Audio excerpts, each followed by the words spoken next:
Thank you so much, Chinekwu. So I'll be taking it from here. We'll be getting a perspective from economists who work outside academia. Our speakers are Dr. Kehinde Ajayi, Dr. Tristan Reed, and Dr. Tomas Monarez. Dr. Kehinde Ajayi is an economist at the Africa Gender Innovation Lab in the World Bank's Office of the Chief Economist for Africa. She holds a BA in economics from Stanford University and a PhD in economics from the University of California, Berkeley. Dr. Tristan Reed is an economist in the Development Research Group of the World Bank. He holds a BA in economics with a minor in mathematics from UCLA and a PhD in economics from Harvard University. Dr. Tomas Monarez is a research associate in the Center on Education, Data and Policy at the Urban Institute. He's a labor economist doing research on racial and socioeconomic inequalities. Dr. Monarez is a BA in economics and mathematics from the University of Texas at Austin, and a PhD from the University of California, Berkeley. Before I go any further, I'd just like to acknowledge how amazing it is that so many of our mentors and supporters come from UC Berkeley. We recognize this and we'd like to point this out to our audience as well, as there's likely many positive lessons to be learned from there. Anyway, without further ado, we'll jump right into the questions. So I'll start with something that many of us have heard, and any one of you can answer this question. Do not ever tell your advisors you're thinking of going into industry instead of academia. So I'm curious, even on a personal level, why are we told this?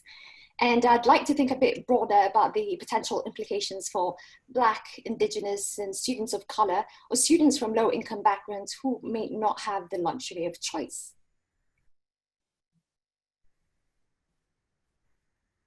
If any of you could just unmute yourself and feel free to jump in. I'll jump in on that one by saying that I have experienced firsthand that it is true. So I, before coming to the World Bank, was in academia and had many colleagues who I actively saw disengage from students once they found out that they weren't interested in going into academia.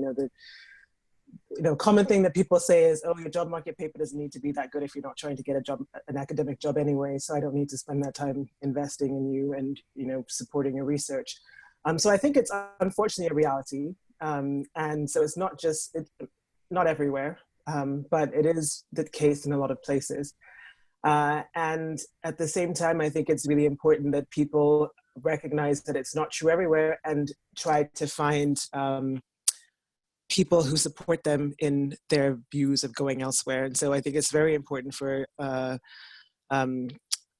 programs such as this to introduce people, aspiring economists, to a broad array of working economists. And so you can find supporters. So even though your advisor might disengage, you might have other people who are excited about your research. And despite the fact that you're openly interested in going into another, a non-academic setting, will support you. So I think it is an unfortunate truth. And in response to that, I would say people should recognize that there are lots of people who will still support you despite you being open about that. So recognize that even if some people do lose interest in supporting you and your research, you can find other people who do encourage you. And it's important to do that.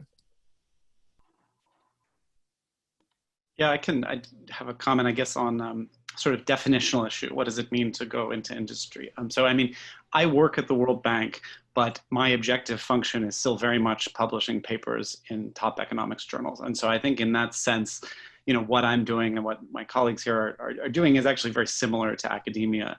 If you were saying, oh, I'm going to go work, in the Treasury, and my job is not to do research, but to write memos at incredibly fast pace when the secretary needs to know something. That is a very different job. If I want to go to Amazon and I'm designing markets that can be deployed commercially, that's another job. So I think when you talk to your advisors about your career ambitions, I think you should clarify first whether it's do you want to stop doing research, or do you want to, just sort of do it in a setting where, instead of teaching, you talk to finance ministers, which is what we do at the bank, and then we get time for our own projects. So I think it's important to clarify that. Yeah. Yeah, I definitely agree with that. I'll jump in with that and say there's definitely some overlap in what is considered an academic sort of job or an industry job. I think also, at least the way that I understood this type of idea that like the advisors would stop caring for you if you were not trying to become a professor. It's always struck me as this typical, like, I only think what's important is what I do type of thinking on the part of certain faculty members.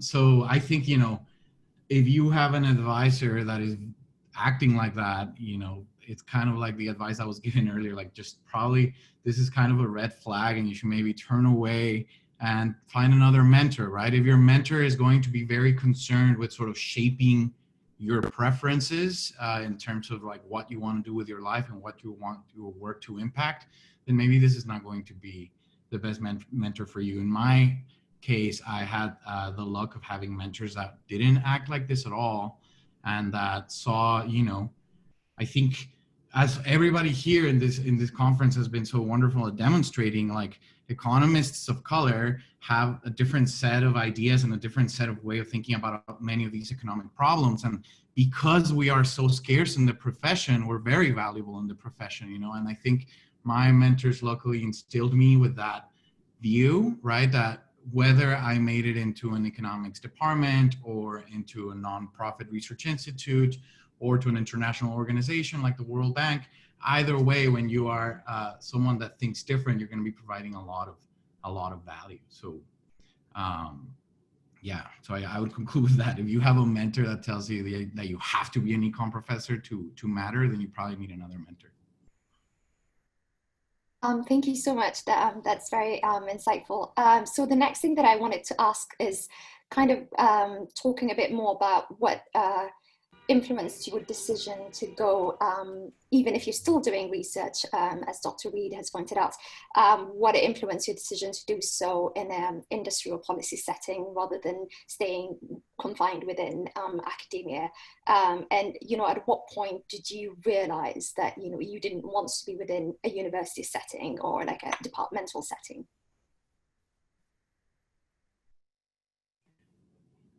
I guess maybe we can go in reverse order this time. I can begin really quick. I mean, I decided to go into quote unquote industry because I was a little bit disappointed with academia because of many of the problems that have been highlighted here and that this group here is working to solve. I had the opportunity to go to an academic job in a very small town in sort of rural United States, where honestly I felt a little bit intimidated about being there as a Mexican, not necessarily because they were going to openly discriminate against me, but because I've definitely felt the vibe that I was going to maybe be some sort of token or something like that in the group, and that I was also felt like my sort of maybe marginal product, you know, as somebody who does labor economics and differences models. When you are in an academic setting, you know, all of your colleagues are like just as good as that, as you, or maybe better.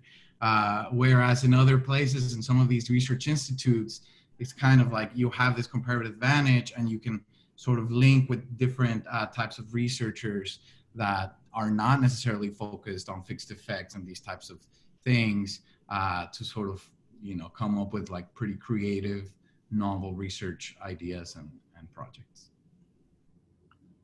Yeah, thanks, Thomas. So let me share two experiences sort of from my own personal experience, which I think are, despite me being a white male, perhaps relevant to the group. So the first is that, you know, my parents were both university professors. And so what that meant for me was that, you know, going on the academic job market was kind of like going into the family business. And I always had this sense that, you know, even if, you know, I was doing well or whatever, I wanted to see what was out there, you know. And so, you know, immediately after graduate school, I said, okay, I'm going to go to the real world. And I convinced McKinsey to hire me in Nigeria. And I remember my advisor, Asim Khwaja, said at the time, he said, oh, Tristan, you know, you don't know your type. You know, you think that you want to go out and kind of do this, but in fact, you know, you're a researcher and you, you know, you want to have your own voice. You don't want your voice to be that of the firm, but that of yourself. And I think lo and behold, he was right. And so after a couple of years of doing that, I sort of came back into more research positions. but what I want to say there is that if you are thinking that, you want to kind of try, your skills out in another industry or something that's not exactly research, make sure you finish your PhD first, which I did, and finish your papers and have them set there and get them published so that you have something that you can go back to if you want to, which was the case for me. The second experience I want to talk about is about, sorry, the point I was making there was that I think we often talk about kind of hidden information that people don't have in trying to get into PhD programs. I had all of that because my parents were academics, but there's sort of a flip side to that you may want to kind of escape it. The second point is I want to speak to a discouraging experience I had in graduate school. So, when I started grad school, it was very clear, I wanted to do development and industrial organization. Everyone says, and I think they still say, these are the two fields you need to pair. So I did my classes, I got through. But then when I went, in my department to the senior IO economist, and I said, okay, I'm ready for you to advise me. He said, you don't want to do this. And he basically refused to advise me and pushed me away. I'm still not really sure why. Maybe he thought, farmers in Sierra Leone were not an interesting topic for industrial organization. I don't know it was my quality because I was, collaborating with other top people. But, the way the profession is and the way that IO was is that I couldn't graduate from our department and without the imprimatur of this guy and be called an IO economist. And so, I was really sort of without a field for a while. And I found other advisors and, they supported me, but, that being pushed away at this very pivotal moment when I was like 23, kind of, I think part of that sense of not being able to study what I really wanted to, because of how the field worked, did discourage me from pursuing it. And it wasn't until, really, I'll say 2 years ago that I met Penny Goldberg at the bank, and she was like, oh, you're a great IO economist, you should pursue this. And I've kind of, built, had the opportunity to sort of build up my agenda in that field again. So, for advisors, those kinds of statements, not taking people on, discouraging people early on, can have really detrimental effects. And I think it's important that we, are aware of that. Over. So I think from my experience, my perspective is that the field of economics is a desert when it comes to finding people from, underrepresented groups. But there are some oases in the desert, and Berkeley is one, at least when I was there. It was a place where there was a big cluster of people from non-traditional backgrounds in the field. And I had the privilege to grow up as an economist in that space, and I really took it for granted. And once I left, I was in the desert. I went into the academic desert, a place where that was much less diverse than the department that and the discipline that I knew. And that was a real shock to my system. I think a lot of people get that earlier on in graduate school, for example. But for me, it was only when I had finished grad school that I really was confronted by the realities of a lot of the, I guess, challenges that people face in the economics profession, that women face, that people from, racial ethnic minorities face. And so that was a difficult situation to be in, and an unexpected one, because I'd heard all these things about, diversity in economics, but I kind of figured, it can't be that bad. I mean, because I was at Berkeley. And so once I got outside of Berkeley in an academic setting, I think it was a challenging environment to be in. And I was craving a space where I saw more people who looked like me, people who had different perspectives, people who weren't focused only on publishing in top 5 journals, but were concerned about the real implications of their research, and were really interested in doing things beyond publishing in a certain set of journals. And so that's for me, which led me really to this search for a different space. And I'll give you 2 examples of things that once I moved to the World Bank made me feel like I knew that I was in a better place. So one is one day when I was early on in my time at the bank, I was, had a long day. I'd skipped lunch, and I was, finally done with what I was doing. I went into the dining hall, or the cafeteria, And they were playing Premier Gao, which, if anybody knows that song, is a song that will take you out of your funk if you're having a tough day, and serving jollof rice and plantain for lunch. And so I said, if I can be at work in a space where this happens, then I really, I've made it to the promised land. And I'm back out of my desert. And the second thing was more recently, in the context of all the recent events surrounding, increased discussions about systemic racism in the US. It was the week my son was turning 3. His birthday happens to be the same birthday as Breonna Taylor. And so I was having, I think a lot of people were having at that time some real sense of grief, a lot of sense of injustice, and just, I think, challenges in the working space. And somebody at the World Bank, I'm part of a group of African professionals. So one of the women in the group sent out an email, and we had a call, an impromptu call, that she said, it seems like it would be a good thing for us to talk and just have a space for everyone to check in with each other.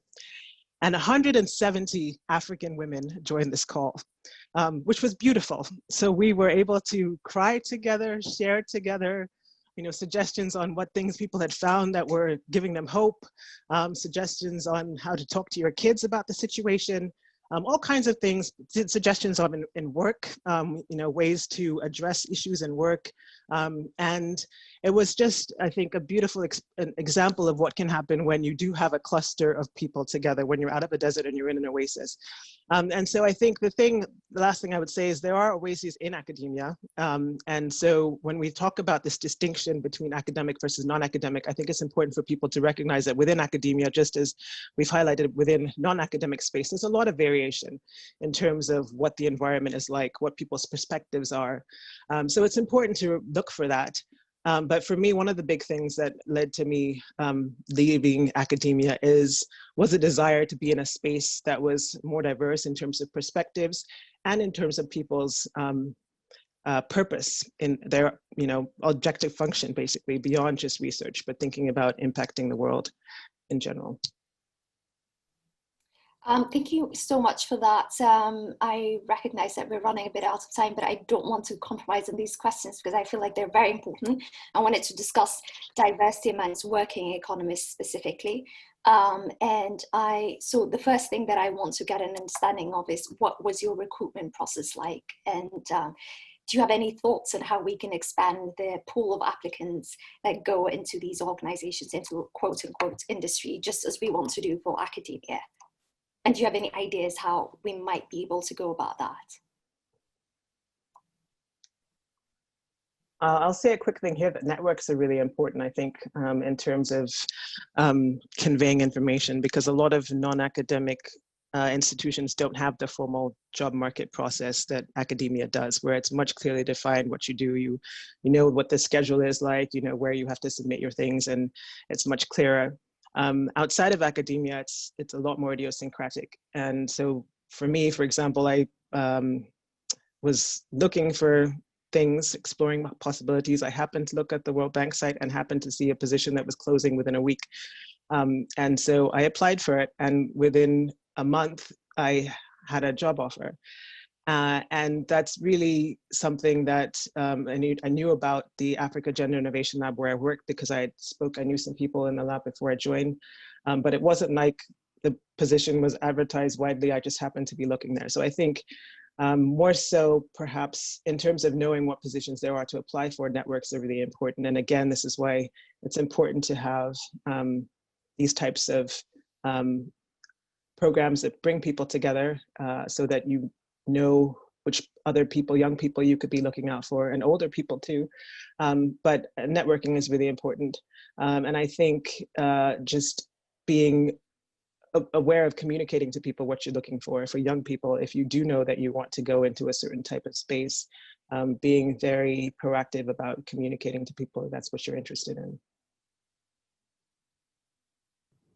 Yeah, but definitely agree with that. Networks. The way that I got my job at Urban, it was not posted on AAJO.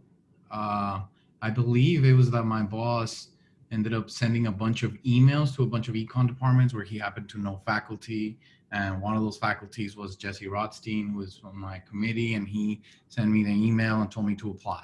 So it seems like very idiosyncratic, right? So I think, and today, you know, when we're trying to hire folks, like we're like just as like without, you know, any tools and just kind of sending emails to the people that you know. So I wonder, I mean, if we find that Joe is problematic or anything like that, I don't know that we do, but I wonder if like creating some sort of bank of jobs that it's a little bit more geared towards like, you know, this difference in diversity by race and perspective and origin, all of these things where that could be the focus. That's definitely something that Urban Institute would love to sign on to if there was some sort of tool for that. I mean, I can echo the, sorry, there's a truck in the background here. I can echo that comment that networks are important. I think when you're looking for a job, you know, it's your advisors that are going to go to bat for you. And so the more people that you've worked with, and you know, even in co-author relationships is great, because then they really know you. You know, just having people to go to bat is important. I was involved in the World Bank's development research hiring process last year, which goes through the JOE. You know, and then there was you know, an explicit appetite to increase equity and inclusion, you know, in the bank, and I think it was, you know, pipeline that we're looking for. So I think that speaks, you know, I think to the importance of initiatives like this that get more people of color to consider applying for PhDs and then you know, going for jobs as economists once they complete them. Thanks. That's fantastic. Thank you so much for that very, very helpful and insightful conversation. Thank you again to the speakers, Dr. Ajayi, Dr. Reed, and Dr. Monrez. No doubt a lot more needs to be said on this topic, but this is all we have time for now.